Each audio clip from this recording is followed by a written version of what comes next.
বাংলাদেশের ডেঙ্গু পরিস্থিতি বর্তমানে উদ্বেগজনক পর্যায়ে পৌঁছেছে। দেশের বিভিন্ন এলাকায় ডেঙ্গুর সংক্রমণ প্রতিদিনই বেড়ে চলেছে। বিশেষ করে ঢাকা সহ বড় শহরগুলোতে ডেঙ্গুর প্রকোপ সবচেয়ে বেশি দেখা যাচ্ছে।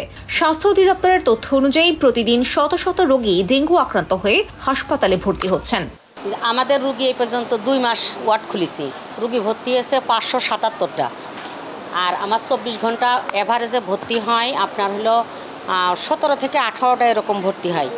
সরকারি তথ্য মতে ডেঙ্গু নিয়ন্ত্রণে বেশ কিছু পদক্ষেপ গ্রহণ করা হয়েছে, তবে পরিস্থিতি এখনো পুরোপুরি নিয়ন্ত্রণে আসেনি। প্রতিদিনই নতুন নতুন রোগী ভর্তি হচ্ছে ঢাকা মেডিকেলে। হাসপাতালে ভর্তি রোগীরা চিকিৎসা সেবা নিয়ে সন্তোষ প্রকাশ করেন। হ্যাঁ, আল্লাহ দিলে যথেষ্ট চিকিৎসা করছে, মিথ্যা বলে লাভ নেই, খুব সুন্দর চিকিৎসা করছে। ডেঙ্গু ধরা খেয়েছে তো, ডেঙ্গু থেকে আমার দাঁতের মাড়ি দিয়ে মুখে দিয়ে রক্ত দেয়। এ জায়গা পরীক্ষা করছি 55তে নামছে। এখানে ট্রিটমেন্ট খুবই ভালো, ডাক্তার সকাল বিকাল এসে দেখতেছে।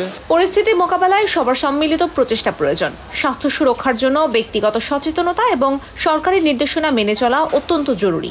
জনসচেতনার জন্য আমাদের যে পেরিফেরিতে যারা আছে তাদেরকে একটা চেষ্টা করতে হবে যে বাইরে যে আশেপাশে যে যেখানে পানি জমে থাকে, বন জঙ্গল আছে, আশেপাশের পরিবেশ পরিচ্ছন্নতা রাখতে হবে আর কি। যে বাসা বাড়ি তার চারপাশে যে পানি যাতে আবদ্ধ না থাকে, মশার যে বংশবিস্তার সেটা ছিল রোধ করতে হবে। শুক্রবার সকাল 8টা থেকে শনিবার সকাল 8টা পর্যন্ত একদিনে ডেঙ্গু আক্রান্ত হয়ে আরও একজনের মৃত্যু হয়েছে।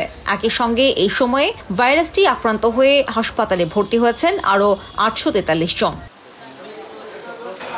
আয়শা হাসান, বাংলা এডিশন।